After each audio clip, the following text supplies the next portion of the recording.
Hello, everybody. This is a new episode of Let's Talk About, and it is with the local politics and local elections that are coming up 11th of September. And today I'm going to have an amazing guest. She is actually the one who have initiated this program. So just let me ping her. Hi, Sarita. How are you? DJ Shlims is an amazing person. Yes. Deepika is here did this whole segment of local politics on our show. And so I am very excited to have her here in my show. And she will now tell you let's see, why is she not coming? Sometimes these things take time. So anyway, we will talk more about why she initiated this live and why she wanted me to go live on my podcast or my show about politics. I hope you guys have liked the show so far. Let's see if we can get her in. Accept. Yes, please. I'm getting very good reviews and feedback. The only thing that I'm missing is your questions for the politicians, because we want to know what you are what is it that you want to know? What is it, the points that you want them to talk about? Or what are the issues that you want us to talk more about? Hi, Deepika. Welcome to the show. So good to have you here. Thank you for doing this, first of all, Richa, and thank you for including me on today's show. I'm very excited. And you have to talk louder. I have to talk louder. Yeah. Okay, I will try. Okay, Deepika, thank you for joining our show. As I was telling you guys, this is the person who has taken the initiative for me to have this segment of my talk show. She said that we need to do this. So please introduce yourself to our audience and let audience know why you have this burning desire to get all the information out there, and what are the challenges that you have faced. Well, first of all, again, thank you, Richa, for agreeing to do this segment, to do this series on local elections in English. I feel that after, staying in this host country, which is also our home country, for, without saying the age, 40 years plus. But time that get involved with the serious matter of of everyday life, as well as everything else that we are so happily engaging ourselves in, especially celebrating our own festivals and getting together in gatherings, which is really important when you're living in a host country. But at the same time, our kids are going to the schools here. We are meeting the health system. We are meeting the social structures of this country, which is linked to political decisions that is made. So when you and I spoke first time, I recall you said, I do cultural and social. I'm not into politics. Social, cultural, business, but politics, not my total, not my cup of tea. I totally agree with you, because the majority of us think like that. But then we are met with an everyday life which is beyond our control, so to speak. We feel our voices is not heard, that government is doing this, government is doing that. And if we start looking at the statistics and everything, the reality is such that we are not participating in the manner that we perhaps should, as citizens of Norway, as citizens of a global setting, living in a country where we are blessed with systems that work. So it is our own doing that if we complain, I feel that then we shouldn't. if, True. I mean, if you're not voting and you are not a part of the change, then you cannot come back later and say, this happened, or, the decision was taken out of my hands. Life doesn't just happen. You could be a part of it. But I think what you said earlier also is important, that even if we are not aware of it, politics is a big part of um, our daily life. No matter how much we want to ignore it for a specific reason and for any reason, we cannot, because it's a part of our life, and every decision is made on that. What kind of roads we will have, what kind of public transport we will have, what kind of school system we would have, what kind of prices on the food, what would, all of that is run by the politics. And also, as a business owner and as a cultural active person, I know that much of my future in either culture or in business is dependent on what the politicians will decide. So I if I if I can be heard, then I should, put my voice forward, and that's how I do it with my vote. So Rita, you and myself, who is brought up here, who came here as kids, it's more or less written rule that we can follow whatever is happening in the debate, in the various media platforms. But in 2019, I was approached by the new group of Indians that have come to Norway, who have in any case, like that needed, they are not refugees. They are, in a way, brain drained from India, and then they're coming out to European countries and also to Norway. They're upholding systems which is important for a society, informative society, to be both secure and to keep the things going, especially in the so when I was approached 4 years ago, Deepika, whom should we vote? I thought it was a very strange question to ask, to tell them, not a strange question to be asked, but a strange question to tell them which party should they vote on. They have a total different scenario in their life, they're in a different life phase than I am. Things that are important to me will not be important to them. We are from childhood, allowed to think for ourselves independently, what is important to us, and then act upon that. So for me, it was then totally natural, an act of, duty to then invite them to our way of thinking in this, because the tools they have is all about the Indian politics, but not the Norwegians.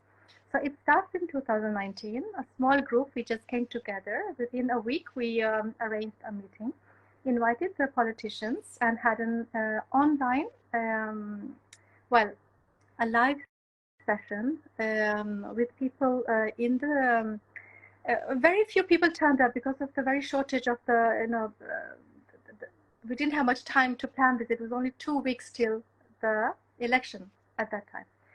So very few people turned up, but then we also sent it live, and the parties, they spoke very briefly about whom they were, the main cases, and I got feedback that we should have done it on a bigger level. We should have done it like, planned it.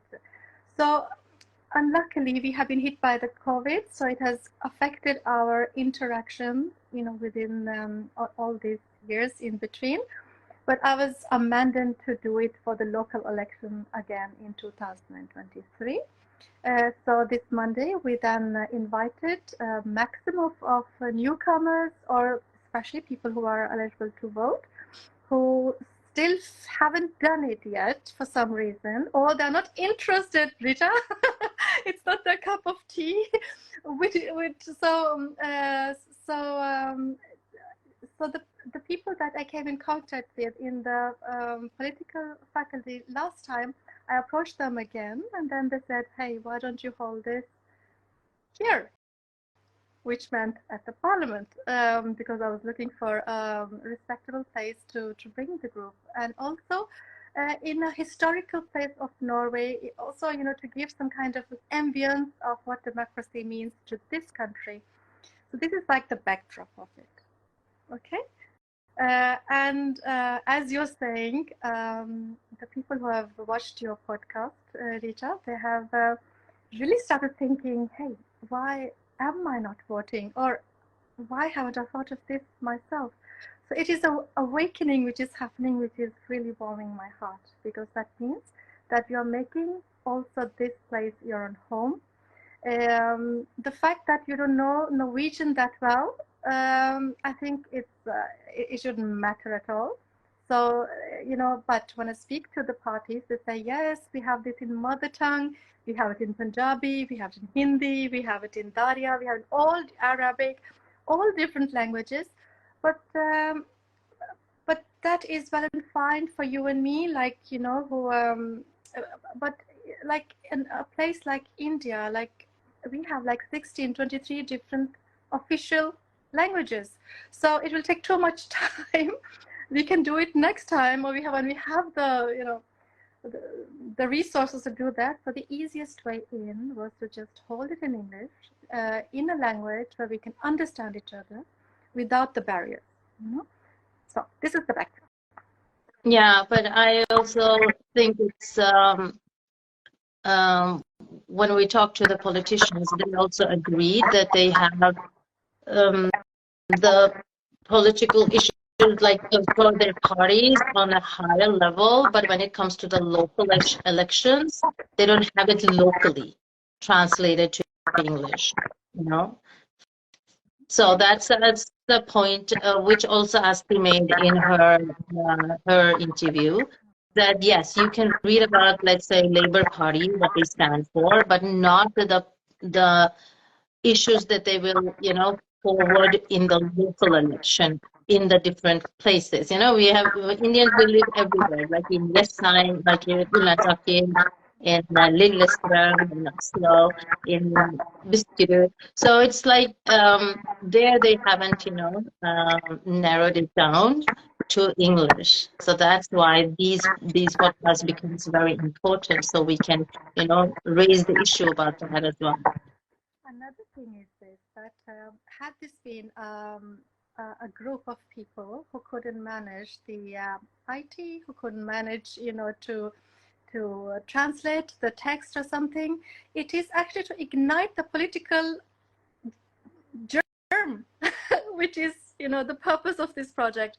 So when you get curious about something, when you get, then you go and do the research, then you go and figure out where they are. And for this particular group, it's no big deal to find the text in Norwegian, put it in some kind of program, and have it in a language that they understand themselves. So, so I think the whole idea is to join, first join the local things or, get interested in, what is happening, or how you can influence the local, decisions. How can you influence what is happening in your children's school? Like I heard my daughter mention the budget, that she was very concerned about, where does the money go? The taxes that we are paying. So these are the decisions that this beautiful country of Norway is allowing every citizen to have a say in, so to speak. And it's important.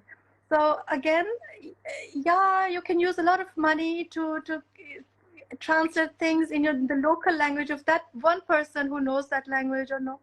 But I think the first thing is to engage the people and to make it invite them, to make the connection, meet face to face, and go to the places where they are. So I saw a void there among this particular group, and this is the bridging that this project is about, to make the people meet. And I'm sure that even if it's written in Norwegian, nynorsk dialect, there are programs, IT programs available, so they can translate into the whichever language you want, English to begin with. So I'm not concerned about not being able to understand on local level, as long as you're interested in getting the information. Yeah, I mean, totally. I agree with you 100%. And what you're doing is amazing. At least you're igniting the interest. You're starting somewhere and you're giving them this platform, because yes, you can always find the information, but if you are like parent for small children or you have a busy day, um, it's not maybe what people want to do is to go online and try to find the information if you're really not totally into it. So if you want to, start small, it's amazing that you created this platform for people to at least start to think, okay, what party do I, connect with, or what parties are bringing the issues for me forward? What am I, in which situation am I, So, yeah. Often in the local politics, it's also policies, yes, but also which person do I connect with? Whom do I communicate with? Who understands my situation? And that was the whole idea of the meeting at the Stortinget. I was asked, what is the sorry, what is the grade of whom do we send? Do you want the top leaders? Do you want people in the government? What is the, and I thought it's not important, where in the list the number is, the name is. I need people who can communicate with this group, and this is a group which is again highly educated, that they can express themselves.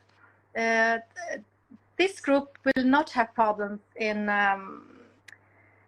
finding the information and then devouring it raw. Okay, so of course we are different, but I find our fellow Indians, Richa, to be very knowledgeable, to take, because it is a brain drain, it is from India. It is the people who have succeeded with their education on a much higher level.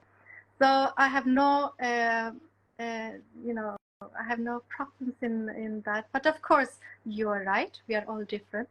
Not everybody can take the reading, and also you mentioned some have also problems in understanding or reading, which is a separate story.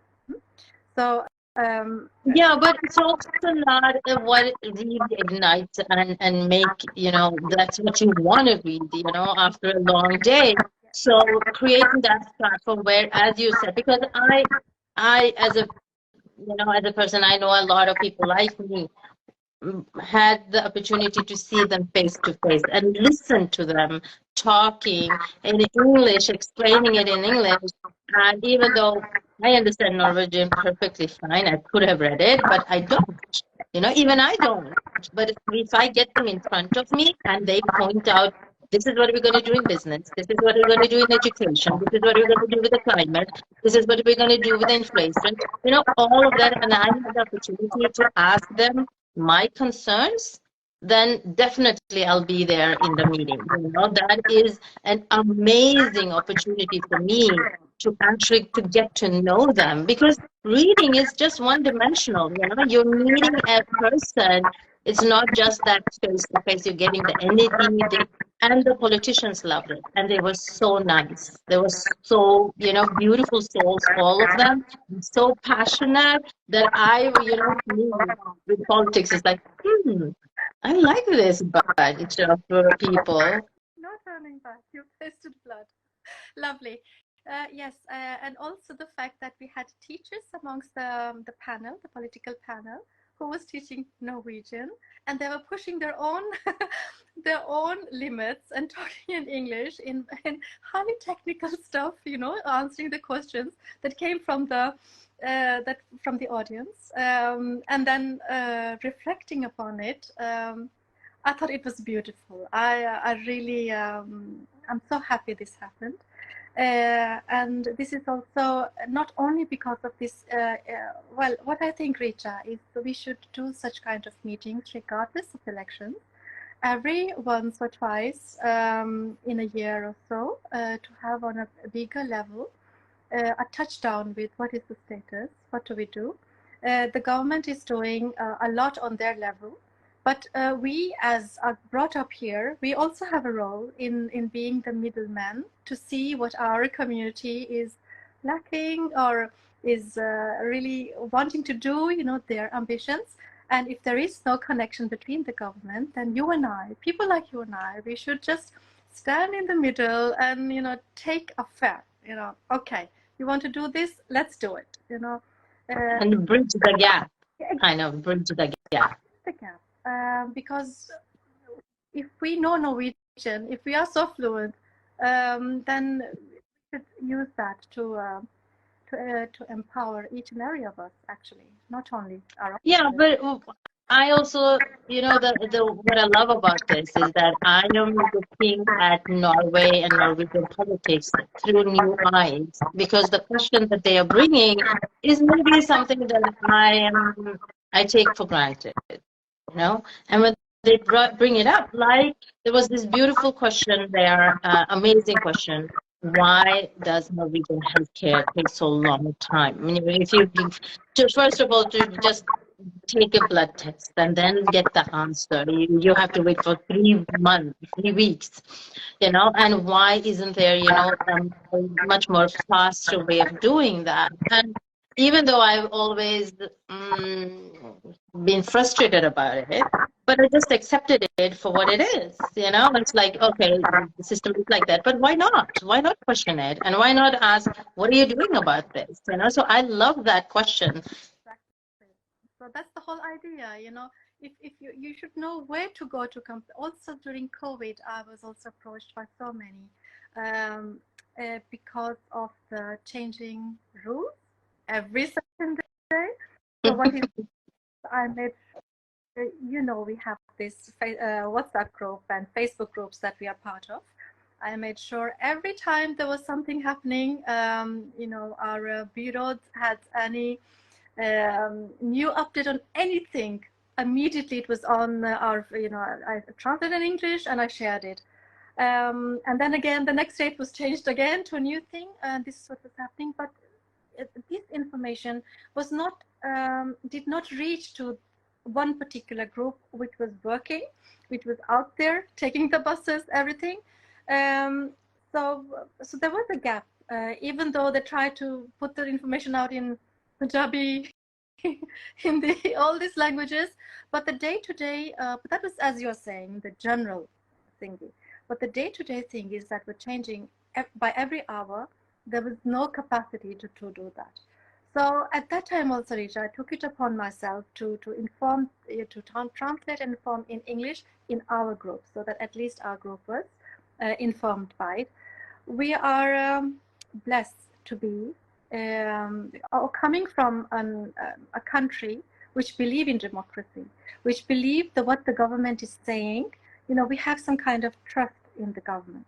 So what is said, we listen to, which is why half of the people who enlisted themselves did not turn up, because there was an alarm of Hans coming, the heavy rainfall was announced on Monday. So, and they stayed home because the government said so. So this is that type of people we are, talking about. So it's important to be the go-betweener when you know that there is a gap. Who should we wait for, Richa? It is you and me. Come on, let's do it. Another thing. It is all you, Deepika, who are so bright and so you shine very strongly, and your desire to help others and that willingness to take action that is needed, when it is needed, where it is needed, all of that is a gift. You are a gift to the Indian people of Norway, definitely. So I think it's you, and I'm just toddling behind you. It's like, okay, whenever Deepika goes, she brings me, then I'm happy. If not, then I'll definitely support you. It's always been. You'll always be the pioneer in a lot of things in Norway, bringing culture to where it has never been. So you are a very, very important role in our society. But could you also tell a little bit more about it in consultancy? What is it? People who are not following, what can they expect from this consultancy? So, as you know, Richa, we have various different Indian organizations throughout Norway, actually. So I come from a tradition of organization in Stavanger, where my parents, along with Mr. Prem Prakash, actually founded the Indian Society there. So while I was a kid, you also know this. It has happened the same in Oslo also. Our parents were the pioneers to do these things. So luckily, in a place like Stavanger, where suddenly there's been a boom of Indians who have come, settled and are working there, this Indian society has grown from 40 families to several hundred families now. And it is keeping, because it is such an established thing from early 70s, it is working. Everybody has a room there, and it is a rotation. So the organizational skills which I saw from my childhood in my own home has been an integral part of my upbringing. And then I was fortunate to also experience the Indian Army for over 10 years in India. So the organizational things kept, it was just emphasized in being part of the AVA, the Army Wives Association there. Coming back to Norway, there's always been a need to do something. So I've tried to participate in various organizations, and we've tried to have an umbrella organization here in Oslo. But when it comes to doing things, Richa, we don't have to wait for someone to give us, permission to do it. If we feel we have a cause which is benefiting, more than two people, we go ahead. So that is there. So in the end of the day, Innor Consultancy is enkeltmannsforetak, which is a sole proprietary. It is a firm because enkeltmannsforetak, but I use it as a sidekick to my whatever project I'm doing.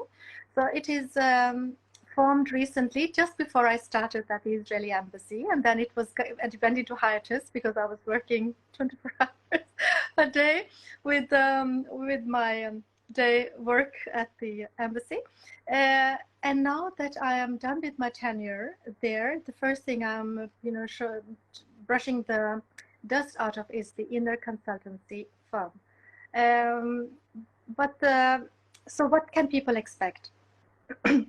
The main purpose of having this is educational, and it is a bridging part. It is to bridge, as I call it, to bridge between generations, institutions, nations. It's big words, you can say, but I thoroughly believe by it, and I live by it.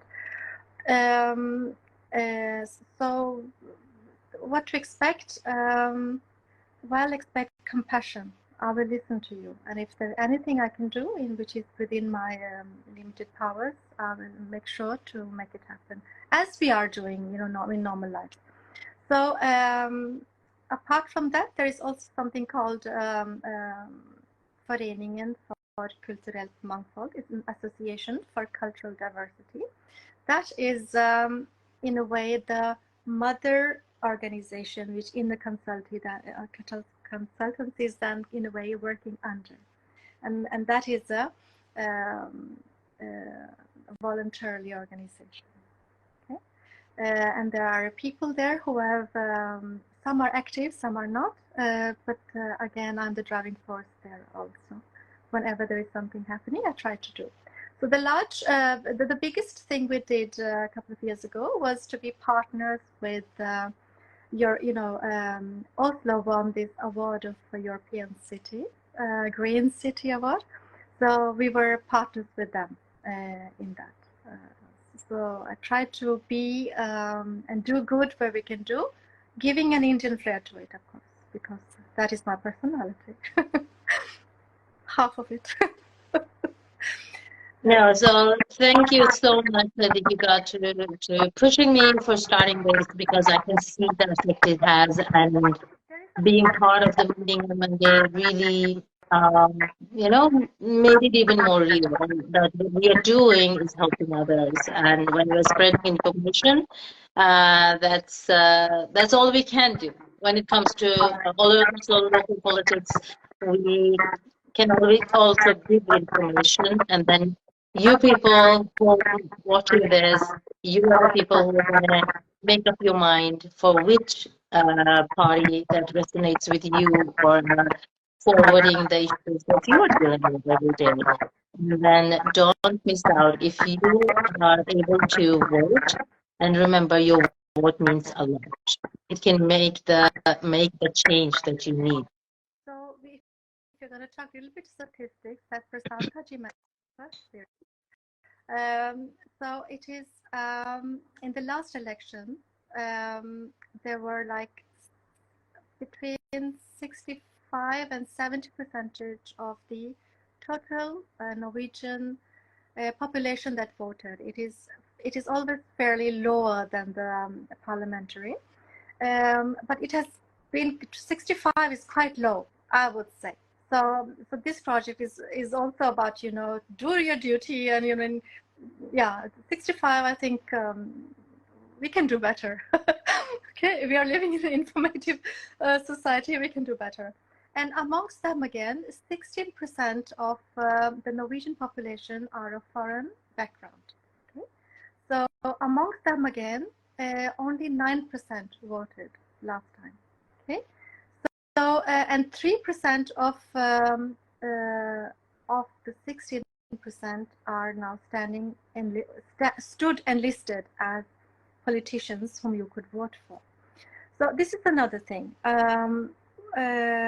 To know. Okay, we are very few who are represented, and as you also know, a country like India is so diverse that in itself, you need a person from every state in order to have a reflection of what is India.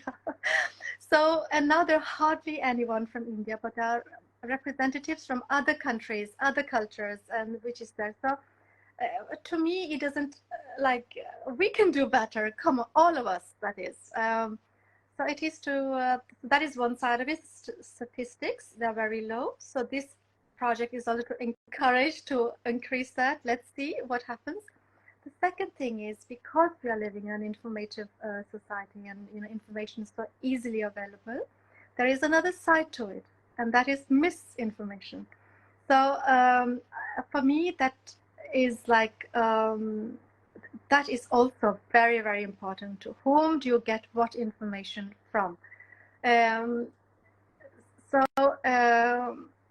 is a report from the Defense Institute, which is giving some kind of scenarios of how elections in various countries, in this particular report, how Norwegian elections can be influenced by other forces.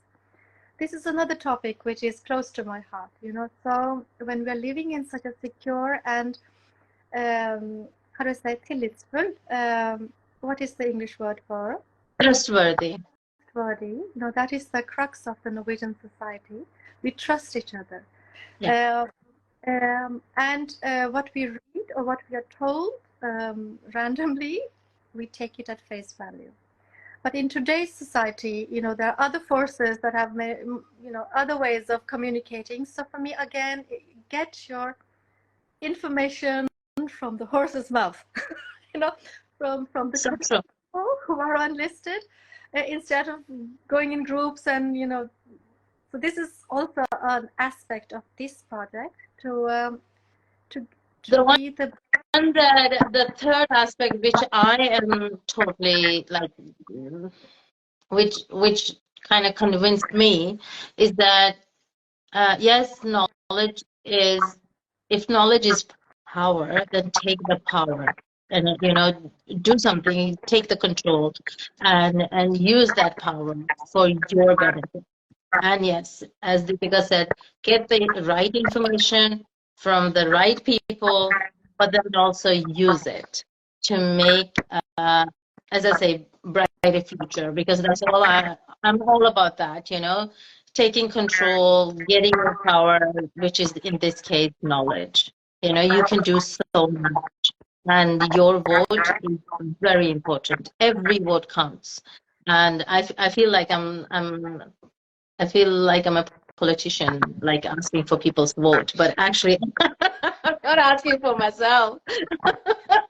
Vote for, no, not at all. You do whatever you want to do. I'm not never gonna say vote for anyone. Do sorry. I love what you're saying. This is exactly what yeah, thank you. This is exactly No, and it's not politics doesn't have to be so dry as you think it is, and that is how you don't make it dry and how you make it interesting is by meeting the people where they are. So find the right people. They would love to connect with you. That's what also something that I saw in the meeting. They love to connect. They love for you to ask them the direct question. They would love for you to forward your issues. So get out and ask them, meet them where they are, and vote. If you can. as our mayor said in our last podcast, the threshold to meet politicians, and not only because it's election these days they are available, but on a general note, the way they open doors, the way they allow you in, when you go through the right channels, and you have a case you want to put forward, you will be heard.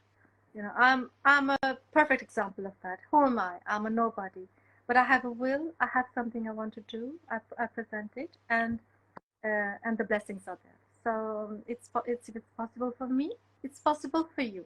You don't have to be, it's not like in India, for example. No, definitely not like in India. You don't have to bribe anybody. You don't have to, stand in a long line in order to be heard, to get one application through. It's not like that at all. And it's surprisingly how easy you get in touch with the right people. I love that system in Norway. So, but we have any word of advice before we wind up? Word of advice?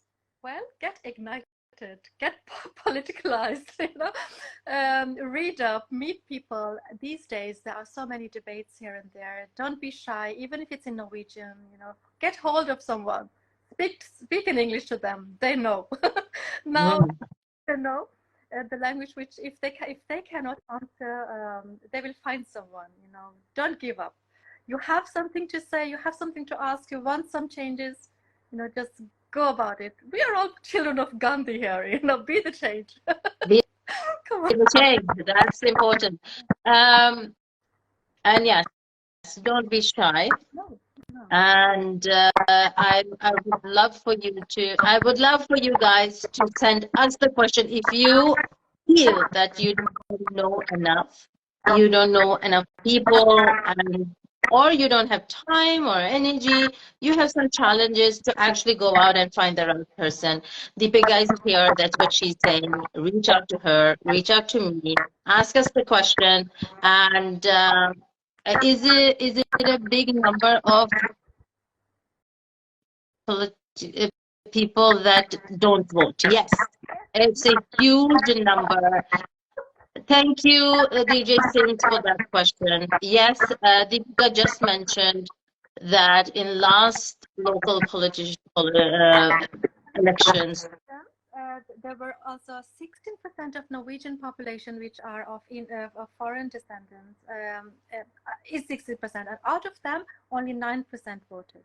So that says something, and amongst them there is the then division of each country. So if I'm to speak about the Indian community, for example, only 36% out of the Indian community voted, which is, out of the whole 100% of Indian group, only 36% voted. What is positive, though, is that it was totally equal, female and male that voted. There was no difference there. 36% were females and 36% were men. But once again, these are very, very low numbers, so we can do something about it, definitely. But sure. Also, it was mentioned that India, like as you mentioned also, it's a very highly educated group that we are here, and we contribute so much to the society, via taxes, via integration, and via different, festivals that we do. I will be honest, even I didn't know what, but I will this time for sure. Yay! We got one more vote, Deepika, so we are doing something good. Wow, that is amazing. So do you know whom? Okay, so it's also this that in Norway, it's also a practice that you don't have to share with anyone whom you voted for. Keep it to yourself if you want to, but also be open about it if you need to. But you don't have to tell anyone. It's, so this is also, as I say, it's close. Even, me and my husband don't even talk. We don't even know what the other one is, because it's so personal. It's almost between you and the person you voted for. It's almost like this. So I don't think you have to tell everybody, but yes, spread the word that you're going to vote, because that will inspire other people like DJ and did. So yeah, thank you for that.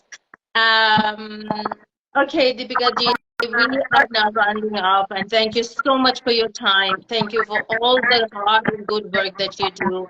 It's so amazing. Thank you.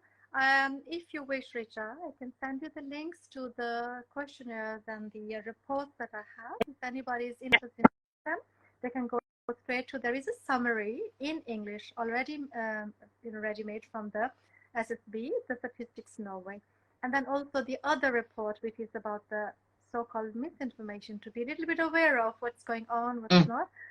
Have a responsibility, for the societies, to keep them safe and to keep them working, the systems going. You mentioned corruption in India. I think I don't think about India as a corrupted country. I think it's too large a place. So that is why it's impossible to meet the politicians, because there's so many of them. Here, like little lesser, the threshold is therefore lower. Yeah, and easier to meet, but also it is a democracy, and so they are there for us, and we are the one who are giving them work. And if we don't express to them what they should do for us, then they will do whatever they think which is important to us. So that's the difference. Exactly. Thank you, Shanti ji, for the encouraging word. Thank you so much for your beautiful questions on Monday, and thank you for being an inspiration too. Thank you for listening, everybody. We will be back on Thursday next week with a new politician, local politician, and amazing young guy. So stay tuned. Thank you, Innor Consultancy. Thank you, Deepika. And have a lovely evening, everybody. Thank you, lovely people. See you in the voting booth. Okay? Yeah. Bye. Bye. Bye. Bye. Bye. Bye.